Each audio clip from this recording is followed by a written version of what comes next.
Hello everyone, it's Old Guardian here.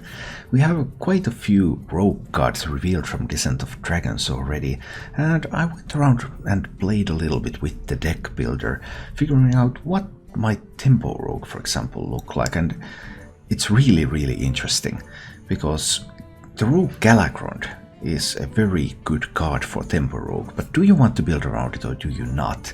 Because it does take a lot of space from the deck. In this particular list it takes 10 slots to properly use Galakrond, but it might still be worth it, so this is kind of an idea on what Galakrond Tempo Rogue could look like in Descent of Dragons.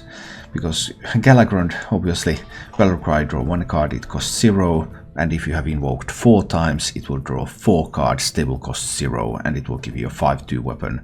So that gives you an incredible tempo boost, and that can just win the game. And when you're running Galakrond, you obviously want to run Kronk's Dragonhoof, which can tutor the Galakrond for you, and it can also do some crazy things with the Devastation. And there are other nice synergies. The Rogue Galakrond hero power is to generate a lackey. So you have lots of ways to generate lackeys, and every time you invoke you generate a lackey. And that means that you really want to run Heist Baron Togwaggle in a deck like this, because you have plenty of lackeys in the deck. And Kronk's Togwaggle, pretty good Shadow Step targets. You probably also want to run Leroy Jenkins. And then Leroy, Kronk's, Heist Baron, Shadow Steps.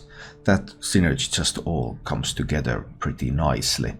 And that's why in this list I have opted to go with Waggle picks, and no Questing Adventurers, but Questing Adventurer would also be an option. And do you really need a Waggle pick? That's like a couple of questions I don't have great answers to yet. With the Waggle pick you can just bounce these key minions, Leroy, Heist Baron, Kronk's, also flick Skyshiv, Valkyrie Destroyer minion and all copies of it wherever they are, just an incredible hard removal tool. You can just bounce these very effectively, you have lots of tools to do that, and that could give the rogue deck a lot of power. The alternative way would be to try to do Questing Adventures, because you also have the Umbral Skulker. If you have invoked Galakrond twice, add 3 coins to your hand. And with those 3 coins you could also build pretty big Questing Adventures, so that would be another alternative path. But what I think I'm going to use my coins for is to do Leroy Shadowstep, Leroy Shadowstep, Leroy. So there's another path. Then there's the matter of invoking that Galakrond. This one now includes all the Galakrond invoke cards, both of the rogue cards, so there's Praise Galakrond and there's Seal Fate, and both of the neutrals. There's the Devoted Maniac and there's the Shield of Galakrond. I'm especially wondering about Shield of Galakrond. It's pretty expensive for this type of deck. I don't really like that card. In this particular deck, that is. I do like the card in general. But invoking that Galakrond 4 times is just so vitally important.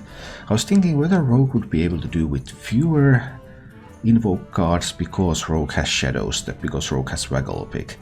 But then again, Devoted Maniac only has 2/2 stats and Rush. So it's kind of hard to keep that alive in order to bounce it back to your hand so that you could invoke again. So I've opted to go with 8 invoke cards. Of course, if there are any new invoke cards still coming, we could take a look at that and see if Shield of Galakrond, for example, could be replaced with something else. But at the moment I think 8 invoke cards will be needed. There are a couple of other interesting questions. One of them is about the Evil Miscreant. Evil Miscreant has been a rogue stable for some time now. But now with every invoke card giving you a lackey, so 8 invoke cards, that means you have 8 lackey generators already there. Do you actually need Evil Miscreant anymore? And I'm really not sure. I'm definitely considering cutting the Miscreant for something better. Because Miscreant itself, that 1/4 body you need to combo with, it is a little bit awkward at times. It is one of the best lackey generators, or it has been, but now the invoke cards might be even better. So that might open up a little bit of space in the deck to put in something like SI7 agents or Henge Clan Thugs. Something with a little bit more punch for the early game. Because while you're working on your Galakrond, you would also need to work on the board right from the start. Pharaoh Cat obviously is here as a 1-drop, just a great tool, also gives you some additional minions. But beyond that there isn't a ton in this deck. because fitting in the Galakrond package and the Burgle package, so Blink Fox, Vendetta, Underbelly Fence, these cards, it's pretty hard to fit all of that stuff into a single deck. So by giving up on those, I have also given up on lots of the cards that Rogue usually plays early on, and maybe switching Miscreant for something more influential immediately would give this deck a better early game and still retain the Galakrond style. Anyway, Rogue for Descent of Dragons is looking really interesting. It's getting a ton of really powerful cards, so whatever the final form of this deck, it should be fun. Thank you for watching. If you enjoyed the show, please click the like button and subscribe to my channel for more.